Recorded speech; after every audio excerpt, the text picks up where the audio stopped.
Yes, good morning and welcome to the newspaper review on Morning Dew. I am Mudut Dominic. And my name is Olajibo. Good morning to you. Good morning. Yes, this is Cactv, and right about now we'll go on a quick break, and when we come back we'll take a look at the quotes for the day and also take a look at the news making headlines around the globe. Please stay tuned.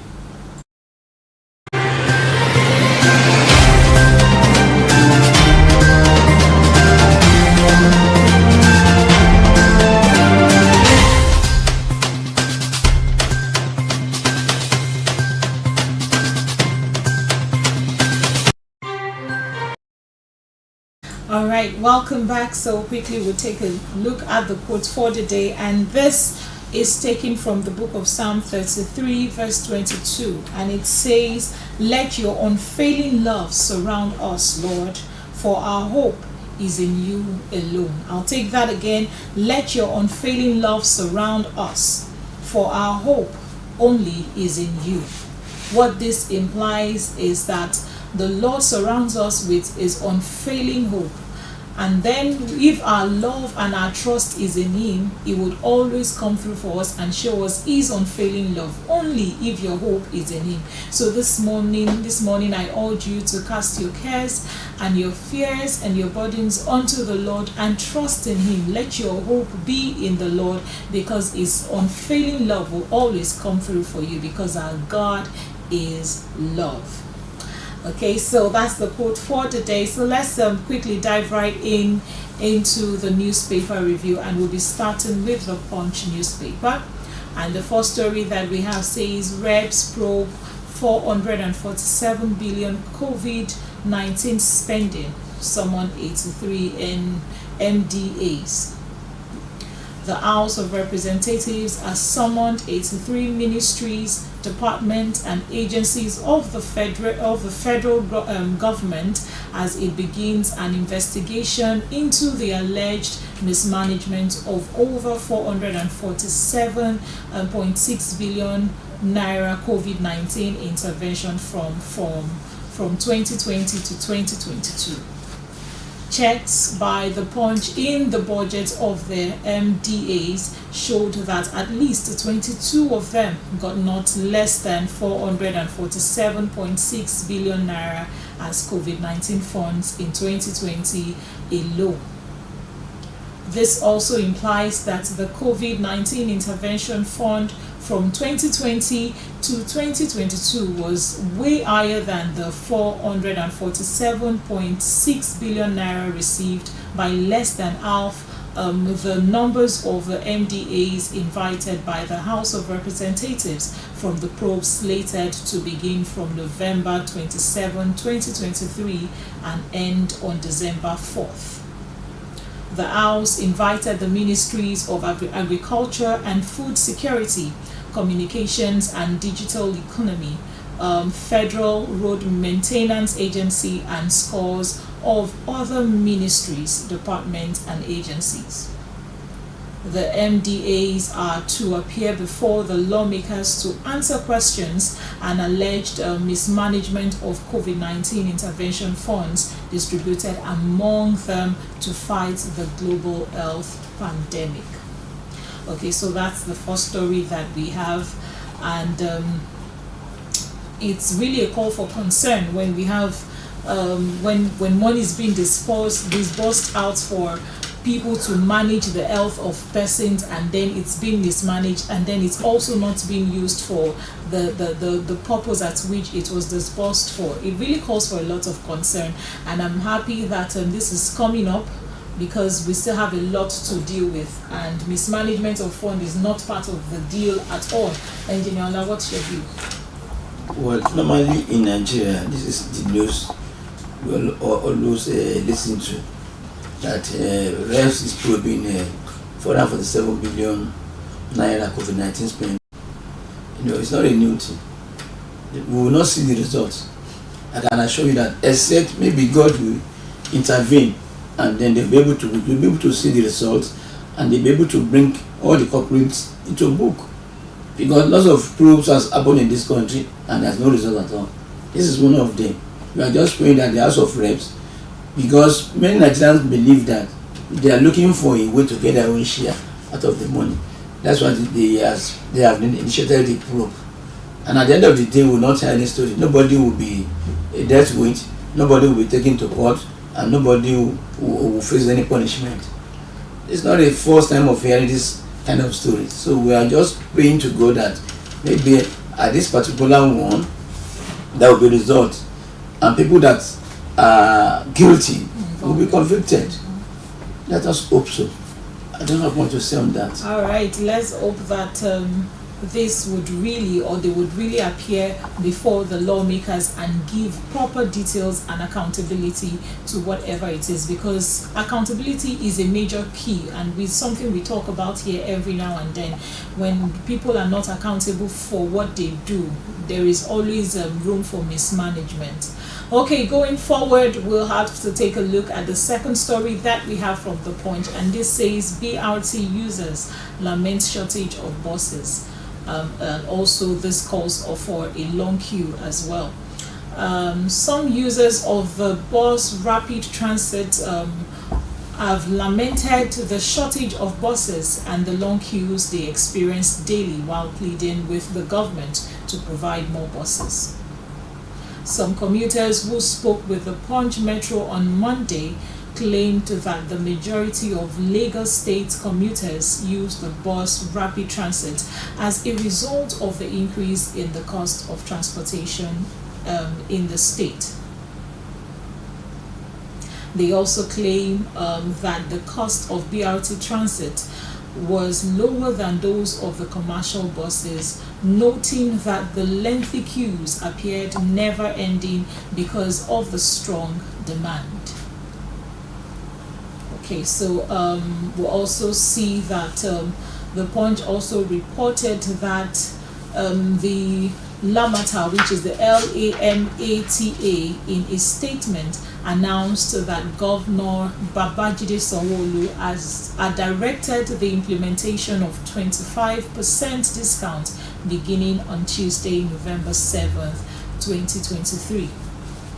Following appeal to the governor, he extended the passenger fare, reducing by 25% across the regulated bus and rail transport services until another review was announced.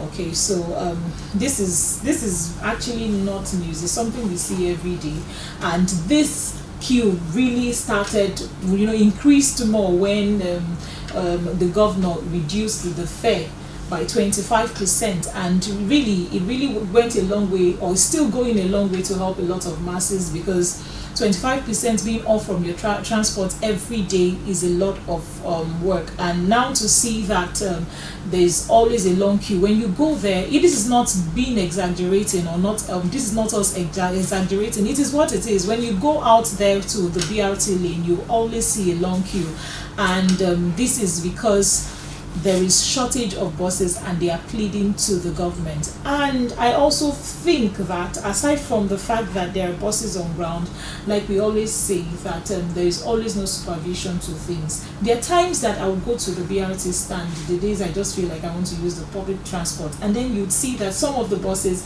are only just parked there, some are not going, and then you just see queues all lined up, especially when you go through towards Oshodi. You have buses on ground, and then these are not happening. So I feel that some bus stations who also have these buses should also move to where they know that there is a lot of queues on ground and manage it. So, but back to what the news is saying, that the government needs to provide a lot of buses on ground to make sure that they aid the queue that we are currently experiencing. Engineer Allah, what do you have to say to this? First and foremost, what I have to say is that there's a very big problem in the system. When you look at it from different perspectives, you realize that from takeoff, the project has a very big error, in the sense that there's something we call focal management. in transport management. And what is for management is how you load your buses, how you fuel your buses, and the route of your buses. All this has to be simplified. If you look at this bus rapid transport, it was brought from Brazil. The idea was brought from Brazil, and Ghana came to Nigeria to study the process, and they are doing it in Ghana. But let's look at Nigeria. We have many local governments in Lagos, and you can see that not from all the local governments that these buses are taken off. Maybe local government. I don't know if they have a schedule for, but every local government or joint local government. No. So these buses are not spread all over Lagos State. That is one. And when you go to their garages, they have a very minor garages. When you go there, you see most of the buses are parked. They are not working. There is no maintenance. If you want to look into that business, that is Lagos State government making money from this BRT, you'll be surprised. Because when you are running transport business, you must have a maintenance arrangement. You must have spare part arrangement. You brought this bus. Okay, when they started, they brought buses from India, Leland and Venice from India. There was an arrangement between them and Indian bus manufacturers before they started the project. The project was set aside. They brought buses from China, Yutong also. Those buses are no longer on the road. Now we have these buses coming from Europe. Mercedes-Benz, but coming from Europe. No maintenance backup. Most of the buses are now grounded. They are not working. How would you make money from this project? So thank God that the government is subsidizing the fare now that, okay, let's reduce 25%, or let's cut it down to 25% so that many people will be able to afford it. But for how long will this take? In the past, we had lots of buses running Lagos metropolis. Where are those buses now? Lagos started, it failed. Eco bus started, it failed. This one has come again. We are not praying that this one will fail, but the government now should look at it holistically and realize what are the problems. That you cannot be using buses in Lagos without maintenance, without spare parts.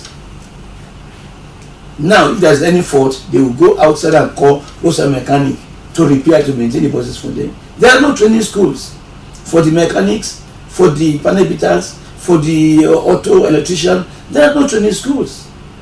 And when you don't train your people, how will they do the job? So that is a very big problem. The government is always trying to cover up. This still boils down to the fact that there is always mismanagement and less supervision when it comes to things that pertain to. What do you want to supervise in this type of project? We have local governments in Lagos areas. We have Vasnadi Balago, we have in Atikorodu, we have Atekwe. All these areas may have workshops and garages. In those countries where they run something like this, like in India, in the city like Chennai, they have about 5,000 buses of a brand. Let's say Mercedes-Benz, 5,000 buses. They have Leland, 5,000 buses. Let's say in Lagos alone we have over 10,000 buses in Lagos, running in Lagos, and they make sure that every day maybe only 500 buses will be off the road. They make sure that most of the time the buses are on the road. Maybe only 500 out of 10,000 are off the road. Maybe gearbox, tire, but not the case is not so in this country. If you are running transport business, that is Lagos State government is running transport business, you should look back and think that, okay, let us be assembling and manufacturing these buses in our country. You signed an agreement for 10 years that give us buses from China or from Brazil. For 5 years we'll be importing the buses from you. At the 6th year we must be manufacturing the total components of the buses in this country. The agreement should be there, but it's not there. But let's not forget the fact that this is still Nigeria, where things need to be done with a lot of attention. So now in this case where we have a section like this where things are not done rightly. The least that we need is supervision, because when we have people who are specifically supervising the movements of every buses, we'll be able to know, okay, which one is functioning and which one is not functioning, which one needs attention, and the right person to attend to whatever it is. Not calling an electrician to fix an engine, not calling an engine fixer to fix electric. I don't know if you get my point. So it still boils down to the fact that we need supervision. There is less supervision in cases like this. Sometimes you go to the bus station, you go to where they are queued, you see people, you see the people who are selling tickets, doing things, rowdily, and people are not organized. So I still feel that there is so much to do when it comes to having people to manage each things the way they need to be, because this is Nigeria. We can't overrule the fact that this is Nigeria, where people do things unruly. You are talking about supervision. Look at the buses on the road. They are dilapidated. There's no proper maintenance on the buses on the road. Most of the bodies are scattered, dented on the road, because they don't have materials, parts to replace. We are talking of management. When you don't have organization, structured organizations, if you are bringing in buses into the country, you must also take into consideration the inventory of spare parts that are coming to the country, body parts that are coming to the country. You understand? Electrical parts that are coming to the country, they are not coming to the country. Most of those parts are not manufactured in Nigeria. They are imported, and they are not available. So what do? We've run lots of transportational business in Lagos by Lagos State government that has failed in the past. So my fear is that what are we going to do now over these BRT issues? Because we have only one buses that, okay, we are talking about bringing in buses that will be using using gas. It's a very good thing, but what about the maintenance of these buses? Lamata was so common have a training school where you organize and train mechanics for these buses, parameters for these buses. They are not trained. What about spare parts for these buses? You are just running a new bus. Okay, if you go to any other country, you will see a new bus. For the next 25-30 years, the buses are still moving on the road. But in Nigeria, give the bus 3 years. The bus is dilapidated because of maintenance. Management is maintenance. What you cannot maintain, what do you want to manage? You have a phone that is faulty, and there is no adequate engineer to repair your phone for you. What are you going to manage? But the point is, if people are managing stuff well, it would last for a period of time, not just working for just a few months or few days before it works. I still believe that they all work together. They all work together, both supervision, both management, and then structure, and then having the needed, spare parts, production company to produce the necessary things, and then a training system for people who can do this job and do it properly. So they all work together. We can't overrule the fact that all of this put together needs to come, we need to have a proper structure to put all of these things together. And I hope the governor would come into see to this, that things are done properly and amicably. Remember in the past that Nigeria in Lagos State and other states, they ran mass transit. The federal government pours so much of money into mass transit. Where is mass transit today? Because of maintenance, no spare parts for all these buses. You don't just go to England or go to Brazil and bring buses into the country that you cannot maintain, that have no spare parts. How do you maintain the buses? Okay, give an example. Are you saying that to repair BRT, you have to go to Ladipo market to purchase condemned used spare parts? This is also affecting many Nigerians, that you buy a Tokunbo car or buy a brand new car, and when you need a part from the car, you have to go to Ladipo where you can get the part. It applies to all the automobiles in this country now. No spare parts. So except Lagos State government will take a look at the second thought that, okay, let us go in and bring in spare parts for these buses, and let's get Nigerians trained to maintain these buses. Good mechanic. If you have 1,000 buses running, maybe only 20 will be off the road in a day, people will not be complaining. Now you will say you are looking for foreign exchange again to go to abroad and bring more buses. Why you are not maintaining the ones you have? All those buses that were brought from India, some of them were about 10, 15, 18 years old, that were brought into this country. Look at how the buses were. Well, they were not new buses. But now that you are bringing, okay, who brought these buses? The last governor, no, ordered these buses. Ambody brought the buses. Now Ambody left. Sanwo-Olu is there. This is the 50th year of Sanwo-Olu or thereabout. So the buses are not up to 10 years, and look at them on the road. No proper maintenance. So this project will always be like this, except we go back into our drawing board and sit down thoroughly and investigate what are the problems, how can we solve this problem of spare parts and adequate professional technicians who can maintain the buses. Otherwise this problem will still linger on. Back and forth. Yes.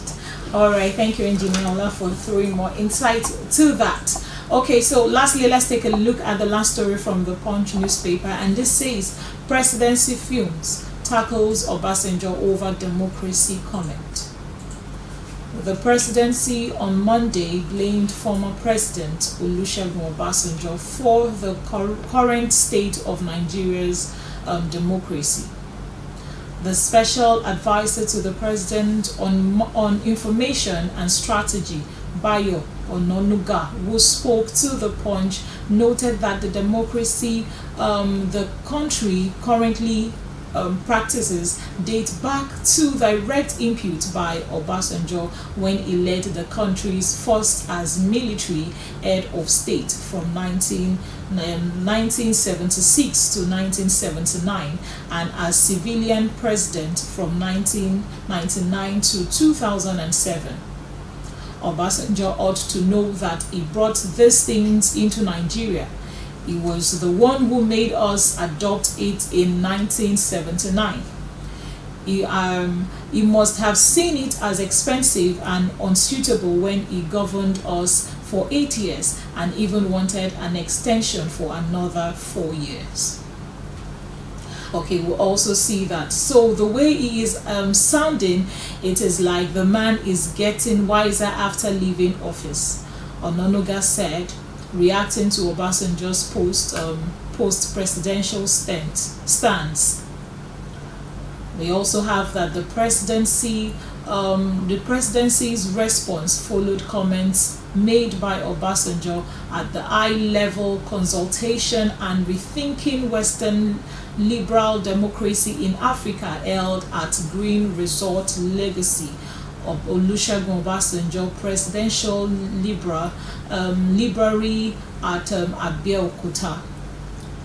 We also see that Obasanjo had criticized Western democracy, suggesting it had not delivered good governance and development in Africa. He called for a re-examination and moderation of democracy to better suit African nations, citing the Western model's disregard for African history and complexities. So that's the last story from Vanguard newspaper. I think that if he's coming out to say, make statements as this, is actually saying it from experience. Yes. And then is from some, if I didn't do it well, let's take for instance, if I was in a certain position and I didn't do it well, now staying back, I can see from a clearer picture how things can be done from my experience that I didn't do well, and how we can manage it with this current situation. So I do not see anything wrong with what with his suggestion and his idea so far in seeing that things can happen, because he's actually saying it from experience. Engineer Ola, I'm sure you have so much to say, because you were also someone who experienced his government as at the time. So what's your view? You see, Obasanjo this time around is not wrong for him to have come out to say that the type of democracy we are practicing is not suitable for Africans. Why I'm saying this is that because when a sort of people gather together and they give an advice about something that let's go back to democracy. Let's practice American system of democracy. It was not the one that was thinking.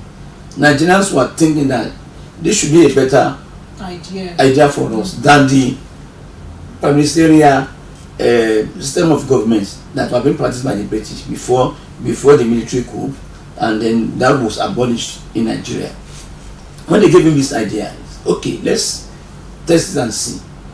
Having tested it, now he has realized that this system of government is too expensive for any African nation to use. For example, look at how much money we are spending on to run the government in this country. It's on the high side.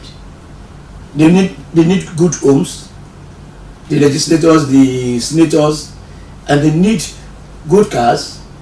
They need maintenance allowance. We cannot afford this type of expensive system of government. That is what Masojo is saying. He has tasted it, he has experienced it, but now he's coming up to tell us that it's not good for Africa. No African nation has benefited from this system of government. Economically, African nations are going backward. They have nothing. It's like a slavery. And even in the West, those that are practicing it in the West, there are a lot of complaints that is coming from this system of government. So what Baba is saying right now, Baba is right for saying this. It's now time for us to look inward. Okay, before now, in your empire, they have their own system of government that they use check and balances. We have the Oyomesi. These are the chiefs. We have the king, we have the Oyomesi, and we have the Oluwos.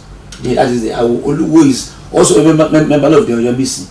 So they are able to check the roughness or the excesses of the king.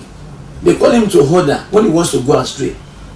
But the late Oba of Oyo took this to America and told them in America that look, we have our own system of government. Even before Oyibo people started coming to Africa, there are lots of empires in Africa, but now we are practicing Western democracy, which is not working for us.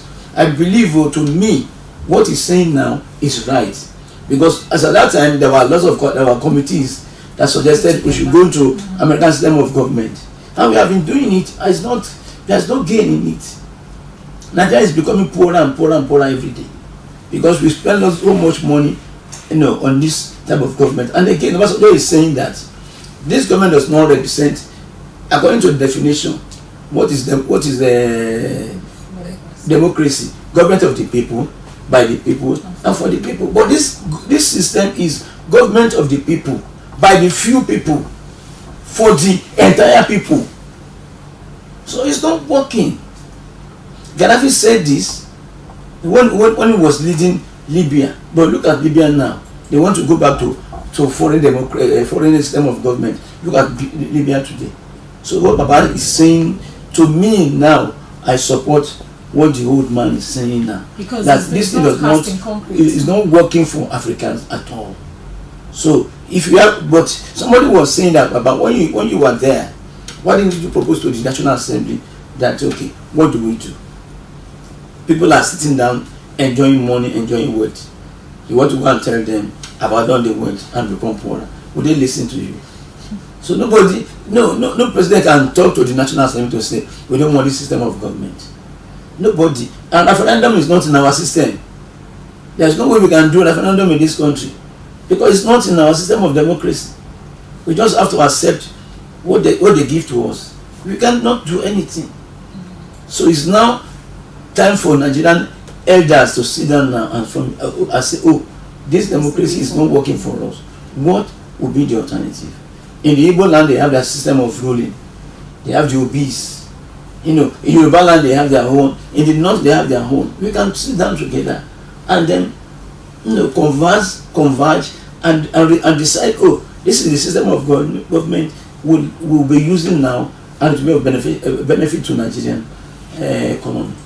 All right, so quickly we'll go on a quick break, and when we come back, we'll take further stories from Vanguard and then The Sun. Please stay tuned and go nowhere.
Yes, welcome back from that quick break. So quickly we'll take a look at further stories from Vanguard and also the Sun newspaper. So starting with Vanguard, the first story that we have says unease in financial markets as CBN's MPC meeting fails to hold. As Nigerians continue to battle the harsh impact of the rising inflation rate and depreciation of the naira, anxiety over the direction of the economy heightened yesterday. As the Central Bank of Nigeria, CBN, deferred the bi-monthly Monetary Policy Committee's (MBC) meeting for the second consecutive time. Created to facilitate attainment of the objective of price stability and to support the economic policy of the federal government. The MBC, according to the CBN Act 2007 Section 12, is the highest policy-making organ of the Apex Bank.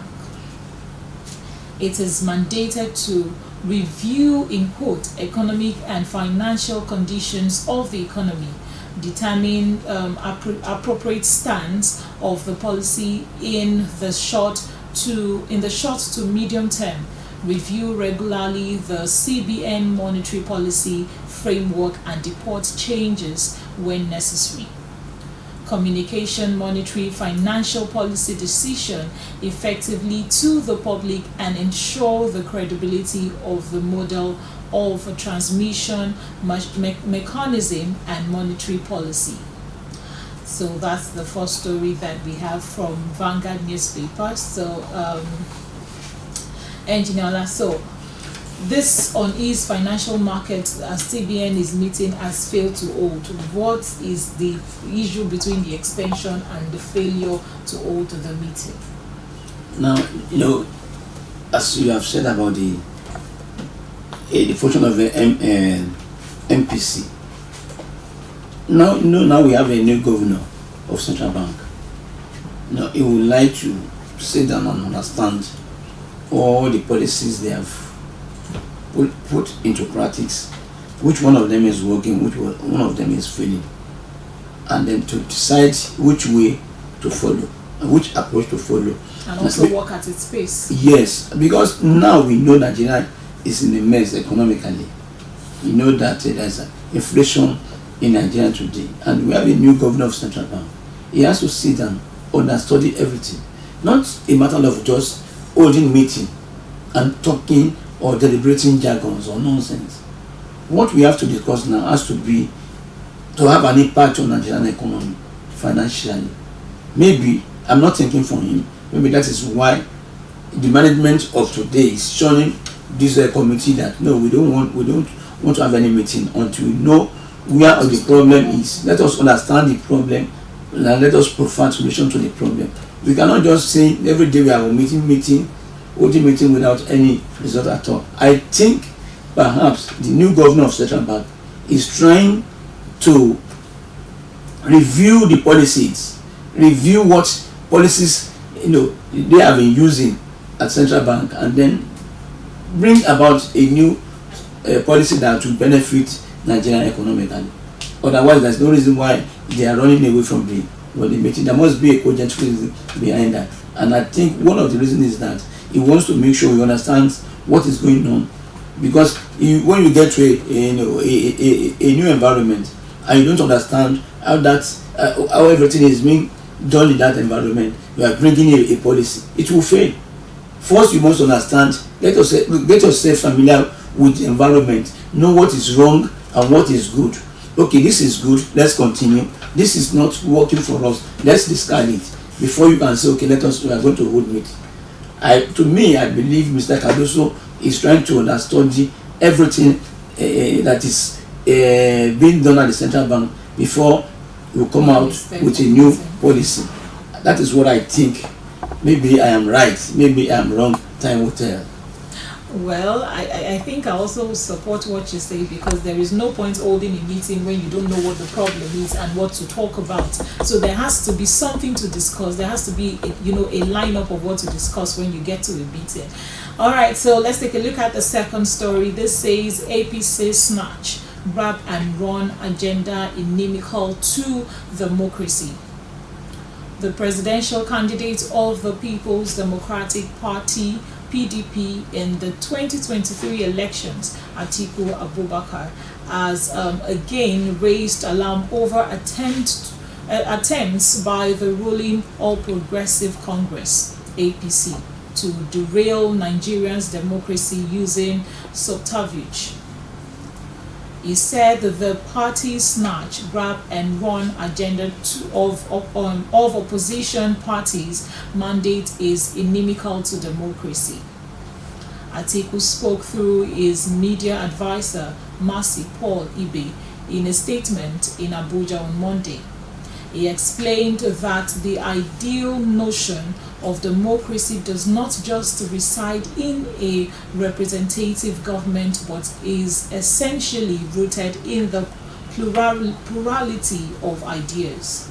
Thus, for a system to be seen as truly democratic, it must necessarily accommodate opposition and opposing views. Atiku further said, sadly and suddenly, we have seen a trend whereby the range of opposition engagement continues to be narrowed by the ruling party in Nigeria. Okay, so that's the second story from the Vanguard newspaper. We discussed something like this yesterday, when I already knew something like this was going to come up, where people would come out and say, yes, it seems now we are now running a one-party governance. And going by what Atiku is saying, I think there is more to it. Engineer Ola? Well, you see, there's nothing to say when the head is already cut off. They used to say program that he who is already down, has nothing to offer. If you are in the football field and you are down on the field, if you are not in the game, so whatever article is saying now, to me may not hold any water at all, because they contested for an election and a winner emerged, a loser emerged. Now he's saying that they are grabbing their job, they are duplicating their job, they are doing what they have to do. We know him, we have seen what he has exhibited as a character, but I don't want to judge anybody. I'm not a judge, but what I have to say is that the spirit of Olympic is not to win or to lose, but to take part in the competition. I don't know what really he's saying now, because the matter was decided in court, and he has said that okay, whatever court gives out as a verdict, I will accept it. So I believe that this APC government that is now on, I don't know the agenda, but I think they have an agenda which they are trying to pursue. So what Atiku is saying now is irrelevant. That is to me, because initially PDP zoned the presidency to the south, either to the southeast or to the south. Unexpectedly, he came out again and said that I want to represent PDP. I'm the presidential candidate of PDP. And Tambuwan now had to step down for Atiku.